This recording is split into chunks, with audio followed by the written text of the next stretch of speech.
Jeffrey Dahmer nasceu em 21 de maio de 1960, na cidade de Milwaukee, no estado de Wisconsin, Estados Unidos. À primeira vista, sua infância não parecia anunciar nada fora do comum. Ele era filho de Lionel Dahmer, um químico analítico, e Joyce Dahmer, uma mulher que enfrentava crises emocionais severas, internações frequentes e o uso constante de medicamentos. Desde muito cedo, o ambiente familiar de Jeffrey foi marcado por instabilidade, silêncio e ausência emocional. O pai passava longas horas fora, imerso no trabalho. A mãe, fragilizada psicologicamente, alternava períodos de apatia profunda com crises intensas. Dentro daquela casa, havia pouco afeto, pouca conversa e quase nenhuma supervisão emocional. Jeffrey cresceu como uma criança retraída, solitária, incapaz de criar vínculos duradouros. Na escola não sofria bullying explícito, mas também não era aceito. Ele simplesmente não existia para os outros. Passava horas isolado, observando, calado, distante. Professores o descreviam como apagado. Colegas lembrariam depois de um garoto estranho, silencioso, sempre à margem. Por volta dos 4 anos de idade, um episódio chama a atenção retrospectivamente. Jeffrey passou por uma cirurgia de hérnia dupla. Após o procedimento, familiares relataram uma mudança perceptível em seu comportamento. Ele se tornou ainda mais fechado, menos expressivo, mais distante emocionalmente. Embora não exista consenso científico sobre a ligação direta, esse momento é frequentemente citado como o início de um isolamento que só se aprofundaria com o tempo. Na infância, Jeffrey desenvolveu um interesse incomum por animais mortos. Ele não demonstrava repulsa. Pelo contrário, quando encontrava carcaças na beira da estrada, levava para casa, dissecava, observava ossos, órgãos, estruturas internas. Seu pai, químico, chegou a ensinar técnicas básicas de preservação e limpeza de ossos, acreditando que se tratava apenas de curiosidade científica. Mas não era. Antes de continuar, se você curte esse tipo de reconstrução completa, deixa o like e se inscreve. Isso vai me motivar a narrar mais casos. Enquanto outras crianças brincavam, Jeffrey passava horas sozinho no porão da casa, lidando com restos de animais, estudando corpos inertes, em silêncio absoluto. Ali, longe dos olhos de qualquer adulto, começava a se formar uma relação distorcida entre curiosidade, controle e morte. Na adolescência, o isolamento se transformou em algo mais visível. Jeffrey começou a beber álcool ainda muito jovem, escondendo bebidas em copos térmicos e levando para a escola. O álcool não era apenas uma rebeldia, era um anestésico emocional, um meio de silenciar pensamentos, fantasias e impulsos que ele não compreendia completamente, mas que já estavam presentes. Ao mesmo tempo, surgiam conflitos internos relacionados à sexualidade. Jeffrey descobria sua atração por outros homens em um contexto social profundamente hostil à homossexualidade. Incapaz de lidar com isso abertamente, ele reprimia desejos, sentimentos e fantasias, empurrando tudo para dentro. Esse acúmulo silencioso se tornaria explosivo. Em 1977, quando Jeffrey tinha 17 anos, seus pais se divorciaram. A separação foi caótica, marcada por brigas, acusações e abandono emocional. Sua mãe deixou a casa levando o irmão mais novo, David, e simplesmente esqueceu Jeffrey para trás. Ele passou semanas vivendo sozinho, praticamente abandonado, em uma casa vazia, sem supervisão, sem regras e sem qualquer apoio emocional. Foi nesse período que algo mudou de forma definitiva. Sozinho, alcoolizado, isolado e emocionalmente fragmentado, Jeffrey Dahmer começava a atravessar uma linha invisível. As fantasias que antes existiam apenas em sua mente começavam a se aproximar perigosamente da realidade. O desejo por controle absoluto, por domínio, por corpos imóveis e silenciosos deixava de ser apenas imaginação. Ele ainda não havia matado ninguém, mas o terreno estava pronto, e o primeiro crime estava mais próximo do que qualquer pessoa poderia imaginar. Em junho de 1978, poucas semanas após completar 18 anos, Jeffrey Dahmer estava completamente sozinho na antiga casa da família, em Bath Township, no estado de Ohio. Seus pais haviam partido. Não havia rotina, não havia limites, não havia vigilância. Apenas silêncio, álcool e uma mente já profundamente fragmentada. Na noite de 18 de junho, Jeffrey conheceu Steven Hicks, um jovem de 19 anos, enquanto dirigia pela estrada. Steven fazia carona após sair de um show. Jeffrey o convidou para ir até sua casa, oferecendo cerveja. O convite parecia banal, não havia sinais de perigo imediato. Steven aceitou. Dentro da casa vazia, os dois conversaram, beberam e ouviram música. Em determinado momento, Steven decidiu ir embora. Foi nesse instante que algo se rompeu definitivamente dentro de Jeffrey Dahmer. A simples ideia de ser abandonado, de perder o controle daquela presença, despertou um impulso violento que ele já vinha reprimindo há anos. Jeffrey atacou Steven por trás, usando um halter. O golpe não foi imediato nem preciso. Steven tentou reagir, tentou escapar, Jeffrey bateu novamente, e mais uma vez, até que o corpo caiu no chão imóvel.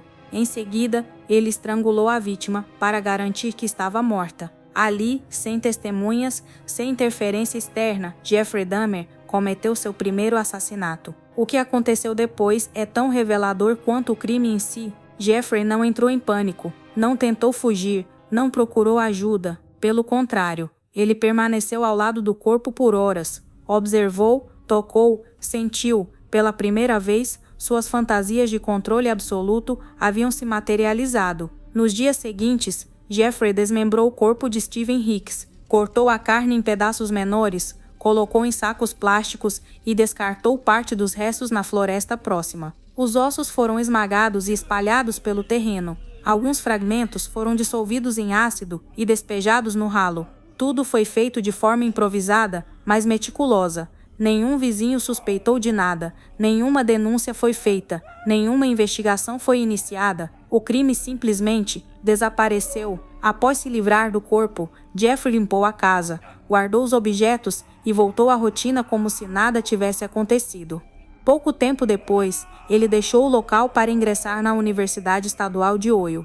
Para o mundo exterior, era apenas um jovem quieto, começando a vida adulta, mas algo havia mudado de forma irreversível. O assassinato não trouxe culpa, não trouxe arrependimento, trouxe alívio, trouxe sensação de controle, trouxe silêncio interno e, acima de tudo, trouxe uma perigosa confirmação: ele podia matar e ninguém o impediria. Nos anos seguintes, Jeffrey Dahmer tentaria levar uma vida aparentemente normal, abandonaria a universidade, se alistaria no exército dos Estados Unidos, moraria na Alemanha, teria empregos comuns, conviveria com pessoas que jamais imaginariam o que ele havia feito. Mas o primeiro crime não foi um desvio isolado, foi um ensaio, um teste, uma experiência que ensinou a Jeffrey Dahmer duas lições fundamentais. A primeira, que o assassinato satisfazia seus impulsos mais profundos. A segunda, que o sistema ao redor era incapaz de enxergar o perigo que ele representava. E a partir daquele momento, o silêncio que o protegeu se tornaria seu maior aliado. O monstro havia nascido e ainda estava aprendendo a se esconder. Após o assassinato de Steven Hicks, Jeffrey Dahmer deixou para trás a casa vazia e o primeiro crime que jamais seria descoberto naquele momento. Em uma tentativa de seguir um caminho considerado normal, ele ingressou na Universidade Estadual de Ohio. A experiência, no entanto, foi breve. Isolado, alcoólatra e incapaz de manter qualquer disciplina, Jeffrey abandonou os estudos após apenas um semestre. Sem direção e pressionado pelo pai, ele se alistou no Exército dos Estados Unidos em 1979. A mudança de ambiente parecia, para a família, uma oportunidade de estrutura, controle e recomeço. Jeffrey foi enviado para a Alemanha Ocidental, onde passou a servir como médico de combate. Externamente, sua vida parecia estabilizada. Internamente, nada havia mudado. No exército, Jeffrey continuou bebendo de forma compulsiva. Faltava treinamentos, chegava embriagado às atividades e demonstrava dificuldade em seguir ordens. Ainda assim, conseguiu manter uma aparência funcional por algum tempo. Seus superiores o descreviam como quieto, reservado e estranho, mas não violento.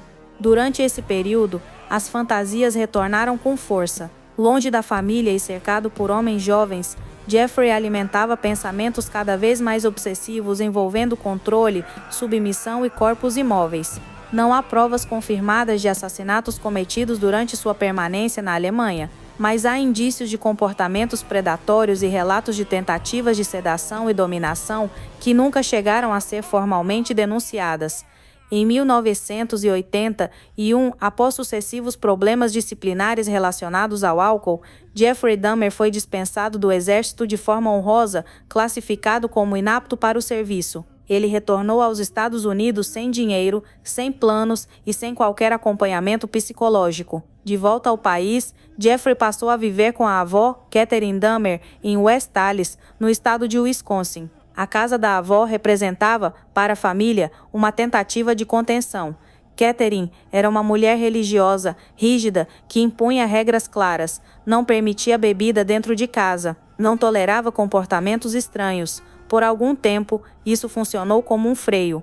Jeffrey conseguiu um emprego simples, manteve uma rotina mínima e aparentou estabilidade. Mas por trás dessa fachada, as fantasias nunca cessaram. Pelo contrário, elas amadureciam. A necessidade de controle absoluto se intensificava. O desejo não era apenas sexual, era existencial. Jeffrey não queria companhia. Ele queria posse. Presença sem resistência, um ser humano que não pudesse ir embora. Impedido de agir dentro da casa da avó, ele passou a buscar válvulas de escape fora. Frequentava bares gays de Milwaukee, observava homens jovens, escolhia alvos. Começou a desenvolver um padrão silencioso, aproximar-se, oferecer bebida, criar uma sensação de confiança. Foi nesse período que Jeffrey cometeu crimes que quase o expuseram. Em 1982, ele foi preso por conduta desordeira, após ser encontrado embriagado em público. Em 1986, foi detido por se masturbar em frente a menores em uma biblioteca pública. O crime resultou em uma condenação leve, com liberdade condicional. Cada encontro com a polícia terminava da mesma forma: advertência, punição mínima, retorno à rotina. Para Jeffrey Dahmer, isso funcionava como uma confirmação perigosa. Ele estava no radar das autoridades, e ainda assim passava despercebido como uma ameaça real. O sistema o via como um homem estranho, alcoólatra, inconveniente, nunca como alguém capaz de matar repetidamente. Em 1987, aos 27 anos, Jeffrey deixou a casa da avó e se mudou para um pequeno apartamento em Milwaukee. Agora, ele tinha algo que não possuía desde o primeiro crime: privacidade total, sem supervisão, sem limites, sem testemunhas. O intervalo entre o primeiro assassinato e o próximo estava prestes a terminar, e desta vez não seria um evento isolado, seria o início de uma sequência. Quando Jeffrey Dahmer deixou a casa da avó e passou a viver sozinho em Milwaukee, algo essencial mudou. Pela primeira vez, ele tinha controle absoluto sobre o espaço, o tempo e as pessoas que levava até ali. O apartamento não era apenas um lugar para morar, era um território onde nenhuma regra externa se aplicava. O assassinato de Steven Tuomi, em 1987, marcou o verdadeiro início da sequência contínua de crimes. Diferente do primeiro homicídio cometido anos antes, agora Jeffrey não parou, não houve intervalo longo, não houve tentativa real de abandonar o comportamento. O crime deixou de ser um evento isolado e passou a integrar sua rotina. A partir desse momento, Jeffrey começou a matar com regularidade. Ele desenvolveu um padrão meticuloso, frequentava bares gays, observava silenciosamente, escolhia homens jovens que pareciam vulneráveis ou deslocados. A abordagem era sempre semelhante: conversa tranquila, bebida oferecida, dinheiro em troca de fotos ou simplesmente a promessa de companhia. Nada parecia forçado. As vítimas entravam voluntariamente. Dentro do apartamento, o controle se tornava absoluto. Jeffrey passou a drogar as bebidas com sedativos potentes. O objetivo não era apenas incapacitar, era reduzir a vítima a um estado de confusão total, onde a resistência desaparecia e a vontade própria se dissolvia. Em seguida, ele estrangulava, quase sempre com as mãos, evitando métodos que gerassem barulho ou sangue excessivo. Mas o assassinato não era o ápice do processo. Jeffrey mantinha os corpos por dias, dormia ao lado deles, fotografava, tocava, falava. Para ele, a morte não representava o fim do vínculo, mas a possibilidade de uma presença permanente, alguém que não pudesse ir embora, rejeitar ou abandoná-lo. Com o tempo, seus rituais se tornaram mais complexos. Ele passou a conservar partes dos corpos, especialmente cabeças e órgãos internos. Algumas eram guardadas na geladeira. outras eram dissolvidas em ácido. O objetivo era preservar o que ele acreditava ser a essência de suas vítimas. O apartamento começou a exalar odores fortes e persistentes, vizinhos reclamavam. O prédio inteiro sentia. Jeffrey respondia com explicações simples: carne estragada, problemas no encanamento, lixo acumulado. As justificativas eram aceitas. O incômodo nunca se transformava em denúncia séria. A cidade de Milwaukee não via um assassino em série. Via um homem estranho, solitário, educado demais para causar alarme. Entre 1988 e 1990, Jeffrey Dahmer matou repetidamente. Cada crime reforçava a sensação de invulnerabilidade. Cada corpo descartado sem consequências aumentava sua confiança. A ausência de intervenção policial funcionava como um aval silencioso. Mesmo quando a polícia cruzava seu caminho, nada acontecia. Prenderam Jeffrey por exposição indecente, por abuso sexual, por comportamento inadequado, sempre crimes tratados como incidentes isolados, nunca como parte de um padrão, nunca como sinais de algo muito maior. Enquanto isso, dentro de um apartamento comum, em um bairro comum, o horror se acumulava. E o mais perturbador não era apenas o número crescente de vítimas, era o fato de que tudo isso acontecia à vista de todos, sustentado por uma combinação de silêncio, negligência e incapacidade institucional de reconhecer o mal quando ele não se apresenta de forma explícita. Jeffrey Dahmer não se escondia nas sombras, ele se escondia na normalidade. No início da década de 1990, Jeffrey Dahmer já não buscava apenas matar. O assassinato por si só havia deixado de ser suficiente. O que o movia agora era algo mais profundo e mais perturbador: a tentativa de criar controle permanente sobre outro ser humano. Jeffrey passou a desenvolver uma obsessão específica. Ele não queria vítimas inconscientes ou mortas imediatamente. Ele queria alguém vivo, submisso, incapaz de ir embora. Alguém que permanecesse ali por vontade inexistente. Essa ideia se transformou em um objetivo central, e seus crimes começaram a refletir essa mudança. Foi nesse período que ele iniciou os chamados experimentos. Após drogar as vítimas, Jeffrey perfurava seus crânios ainda em vida e injetava substâncias químicas, como ácido muriático ou água fervente, diretamente no cérebro. A intenção era destruir áreas responsáveis pela autonomia e pela consciência, criando o que ele descrevia como um estado de obediência permanente. As vítimas, quando não morriam imediatamente, acordavam em extremo sofrimento, desorientadas, incapazes de compreender onde estavam. Algumas sobreviviam por horas, outras por dias, todas acabavam mortas. Esses atos não eram impulsivos, eram planejados, repetidos e documentados. Jeffrey anotava resultados, ajustava métodos, observava reações. O apartamento deixou de ser apenas um cenário de crime e passou a funcionar como um laboratório improvisado, onde vidas humanas eram tratadas como objetos de teste. Ao mesmo tempo, sua necessidade de preservação aumentava. Ele passou a manter partes dos corpos de forma mais sistemática. Cabeças eram limpas, fervidas e guardadas. Órgãos eram preservados. Fotografias registravam cada etapa do processo, do momento da sedação até a decomposição. O controle absoluto também se manifestava na forma como Jeffrey organizava o espaço. Nada era aleatório. Cada objeto tinha função. Cada recipiente tinha um propósito.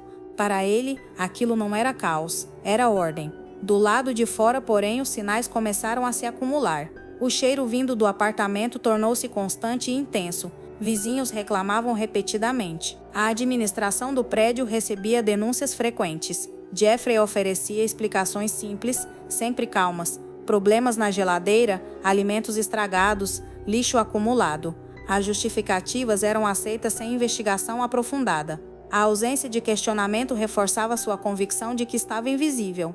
Mesmo após já ter sido preso por crimes sexuais e comportamentos indecentes, Jeffrey não era monitorado de forma eficaz. Nenhuma autoridade acompanhava seus movimentos, nenhum alerta era acionado. O histórico existia, mas permanecia desconectado. Enquanto isso, o número de vítimas aumentava. Cada novo crime reforçava a sensação de domínio e impunidade. Para Jeffrey Dahmer, não havia mais distinção clara entre desejo, experimento e assassinato. Tudo fazia parte de um mesmo processo contínuo, silencioso e cada vez mais extremo. O álcool continuava presente em todas as etapas. Ele bebia antes, durante e depois dos crimes, não como perda de controle, mas como ferramenta. O álcool anestesiava qualquer resquício de empatia e, ao mesmo tempo, servia como justificativa interna para aquilo que fazia. Para Jeffrey, a bebida não era causa, era permissão. Com o tempo, ele passou a reduzir ainda mais o círculo de risco. Escolhia vítimas que dificilmente seriam procuradas com rapidez. Homens jovens em situação de vulnerabilidade social, muitos deles sem vínculos familiares próximos, alguns recém-chegados à cidade. Pessoas cujo desaparecimento demoraria a ser percebido, se é que seria percebido. Após os assassinatos, o descarte seguia um padrão quase automático. A carne era separada dos ossos. Partes menores eram descartadas no lixo comum ou no encanamento. Outras eram dissolvidas em ácido. Jeffrey executava tudo com uma frieza operacional que contrastava com sua aparência externa, educado, calmo, quase tímido. Dentro do apartamento, a normalidade havia desaparecido por completo. O local concentrava objetos, recipientes, produtos químicos, restos humanos e fotografias que documentavam o horror de forma meticulosa. Ainda assim, para o mundo exterior, nada parecia suficientemente alarmante para provocar uma ação decisiva. As visitas policiais continuavam superficiais. Reclamações de vizinhos eram tratadas como incômodo doméstico. O histórico criminal de Jeffrey, que já incluía abuso sexual, exposição indecente e comportamento violento, jamais foi analisado como um conjunto. Cada ocorrência era tratada como um evento isolado, desconectado dos demais. Essa fragmentação foi fatal. Ao perceber que podia testar limites sem consequências, Jeffrey avançava mais. Os experimentos se tornavam mais agressivos. O tempo entre um crime e outro diminuía. A necessidade de controle se tornava mais urgente. Ele já não buscava apenas satisfazer impulsos, buscava aperfeiçoá-los. Nesse ponto da história, Jeffrey Dahmer não era apenas um assassino em série ativo. Ele era alguém que havia aprendido, passo a passo, que o sistema ao seu redor era incapaz de detê-lo. Cada falha institucional, cada abordagem superficial, cada explicação aceita sem verificação funcionava como uma autorização silenciosa. O apartamento já não era apenas um cenário de crimes passados. Era um espaço onde novos assassinatos estavam sempre prestes a acontecer. E enquanto a cidade seguia sua rotina, o limite final, aquele que tornaria o horror impossível de ignorar, se aproximava rapidamente. Em 22 de julho de 1991, a sequência de crimes de Jeffrey Dahmer chegou ao fim de forma abrupta, não por planejamento policial ou investigação profunda, mas por um erro simples e irreversível. Naquela tarde, Jeffrey encontrou Tracy Edwards em um shopping center de Milwaukee. A abordagem seguiu o padrão já conhecido: conversa casual, promessa de dinheiro em troca de companhia e algumas fotos. Tracy aceitou e foi até o apartamento de Jeffrey sem imaginar que aquele local concentrava os vestígios de dezenas de crimes. Pouco tempo depois de entrar no apartamento, Tracy percebeu que algo estava errado. O cheiro era intenso, quase insuportável. Jeffrey estava nervoso, agitado e colocou algemas em um dos pulsos de Tracy, alegando se tratar de uma brincadeira. Em seguida, tentou algemá-lo completamente.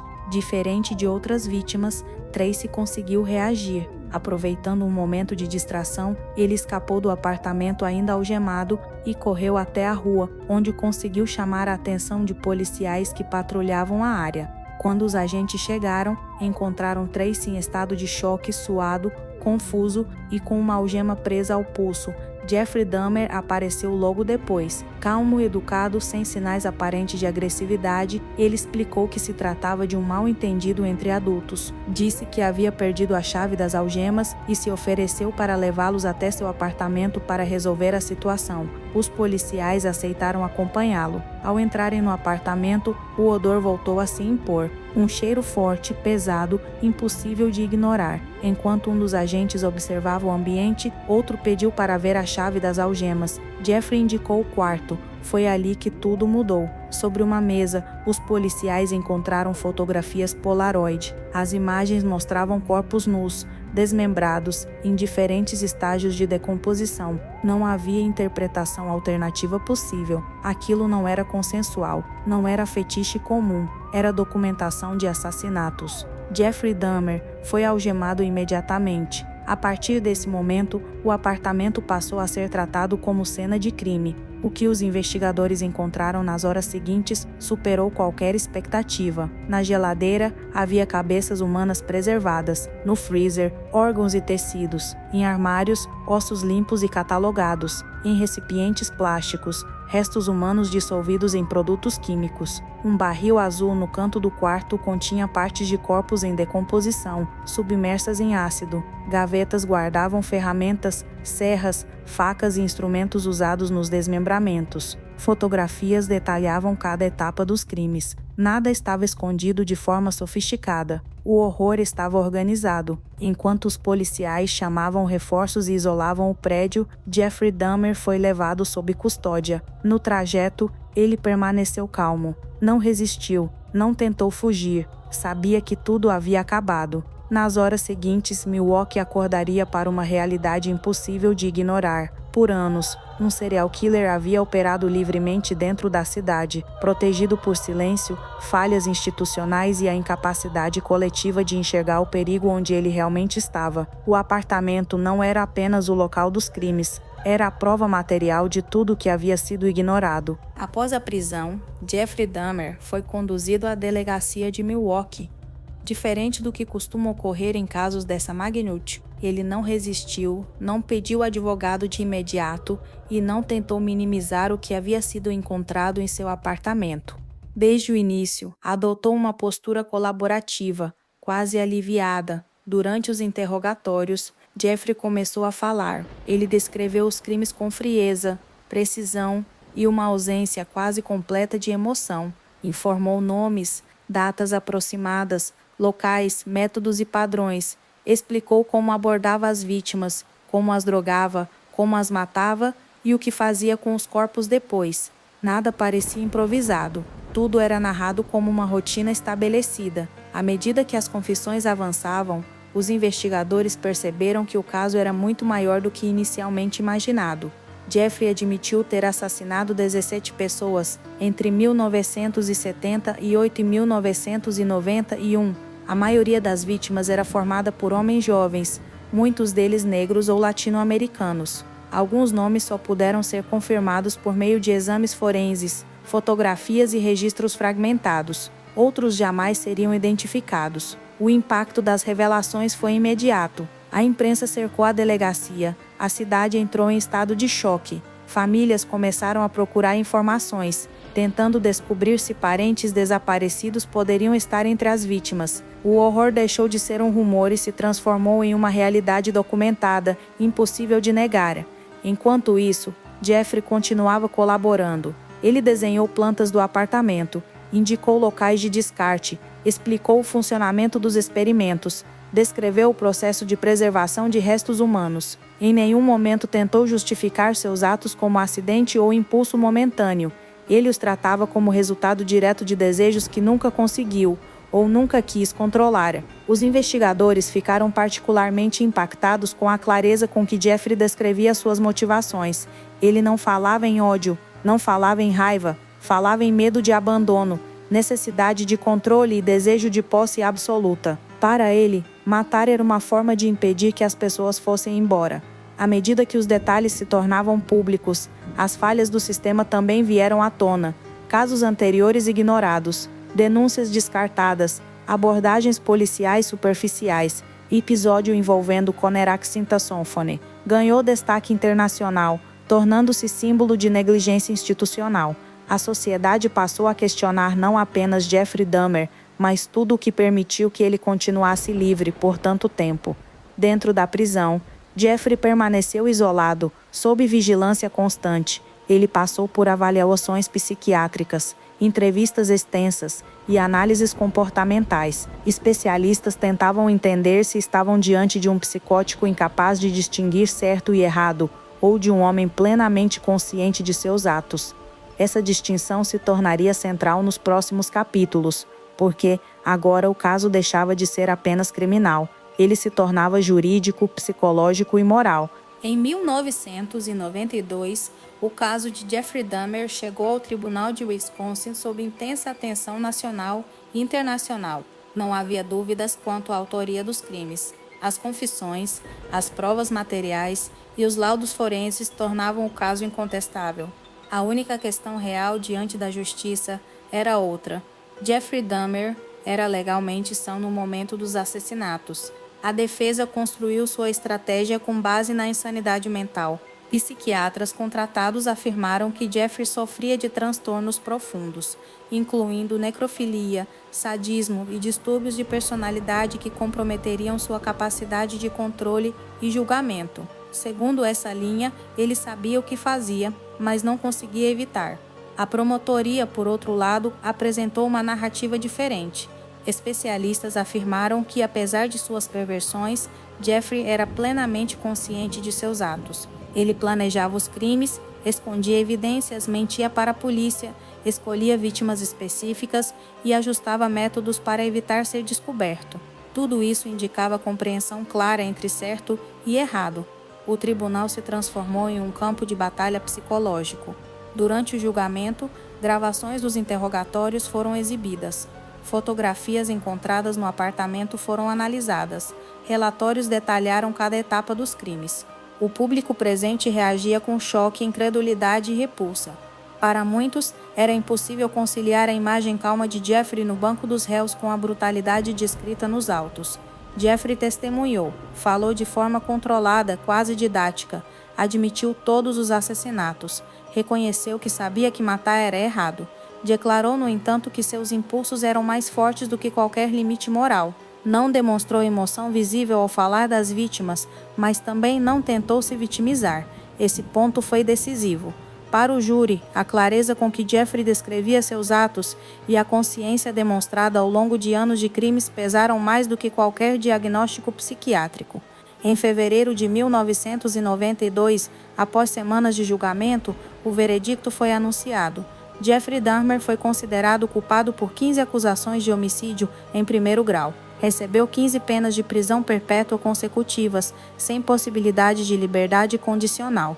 Anos depois, uma 16ª condenação seria adicionada por um crime cometido em outro estado. A sentença foi recebida com alívio por parte da sociedade, mas também com frustração.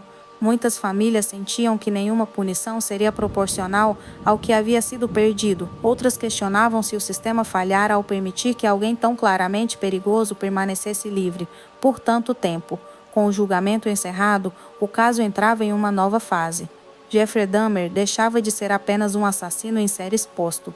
Ele se tornava um prisioneiro do Estado, vivo, consciente e agora permanentemente isolado. Mas sua história ainda não havia terminado. Após a condenação, Jeffrey Dahmer passou a ser objeto de intenso estudo psicológico e criminológico. Psiquiatras, psicólogos forenses e especialistas em comportamento criminoso tentavam responder a uma pergunta central: o que exatamente movia Jeffrey Dahmer? Diferente de muitos assassinos em série, Jeffrey não apresentava delírios ativos, alucinações constantes ou ruptura completa com a realidade. Ele sabia quem era, sabia onde estava e sabia que seus atos eram considerados errados pela sociedade. Essa consciência nunca esteve em dúvida. O que o diferenciava era outra coisa.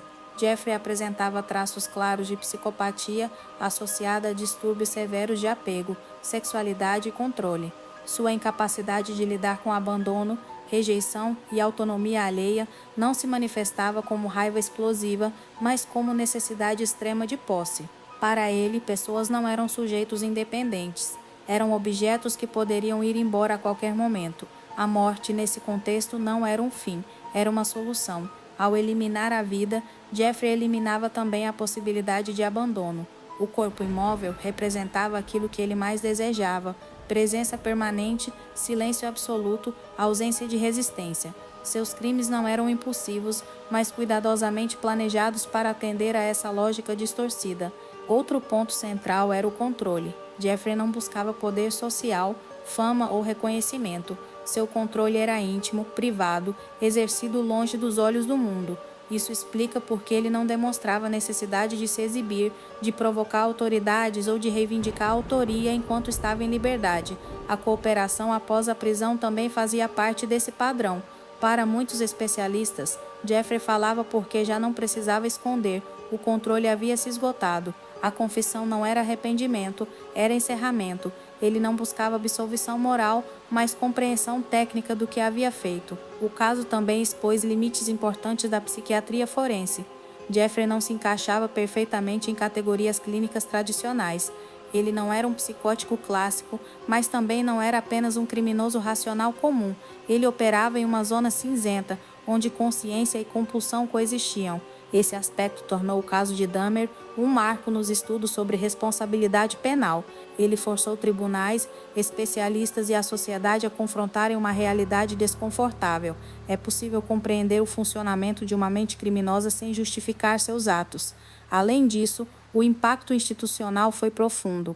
As falhas policiais reveladas pelo caso levaram a revisões de protocolos, treinamentos e políticas internas. O episódio envolvendo Conerac Sintasomphone tornou-se referência obrigatória em debates sobre preconceito, negligência e abordagem de vítimas vulneráveis. Jeffrey Dahmer não foi apenas um assassino em série.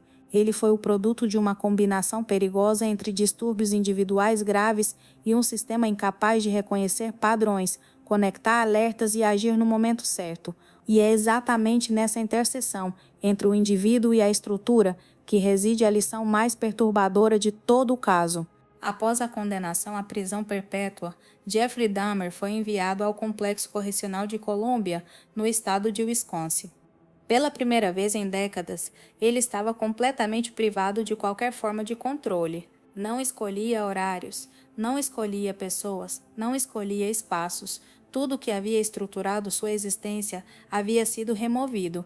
Nos primeiros meses, Jeffrey permaneceu em isolamento. Demonstrava comportamento calmo, cooperativo e introspectivo. Participava de entrevistas, aceitava avaliações psicológicas e passou a frequentar atividades religiosas. Para alguns, isso parecia arrependimento. Para outros, era apenas mais uma adaptação a um novo ambiente de confinamento absoluto. Dentro da prisão, Jeffrey se tornou uma figura paradoxal.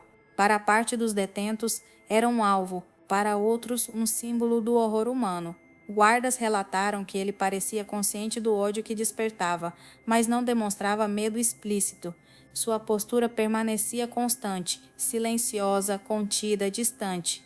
Em 28 de novembro de 1994, pouco mais de 2 anos após sua condenação, Jeffrey Dahmer foi atacado por outro detento enquanto realizava tarefas de limpeza no ginásio da prisão. O agressor utilizou uma barra de ferro. Jeffrey não reagiu, não tentou escapar, não pediu ajuda. Ele morreu pouco tempo depois, aos 34 anos de idade. A notícia de sua morte gerou reações contraditórias. Para algumas famílias das vítimas, representou uma sensação de encerramento. Para outras, foi uma frustração profunda, a percepção de que ele jamais enfrentaria décadas de prisão pelo que fez. Para a sociedade, reacendeu o debate sobre justiça, punição, vingança e responsabilidade do Estado. Mas o caso Jeffrey Dahmer não terminou ali. Ele permanece como um marco sombrio na história criminal mundial, um caso que expôs falhas institucionais graves, padrões ignorados e oportunidades perdidas de intervenção. Um exemplo extremo de como o mal pode se esconder na normalidade, sustentado por silêncio, preconceito e negligência. O legado deixado por esse caso não é de choque vazio, mas de alerta. Alerta sobre o custo de não conectar sinais. Alerta sobre o preço de ignorar vítimas vulneráveis. Alerta sobre o que acontece quando os sistemas falham repetidamente. Inscreva-se no canal e ative as notificações para acompanhar os próximos episódios. Aqui, cada caso é tratado com respeito às vítimas, contexto histórico e análise cuidadosa. Você faz parte dessa construção. Obrigado por assistir, por refletir e por enfrentar essas histórias junto com a gente. Nos vemos no próximo caso.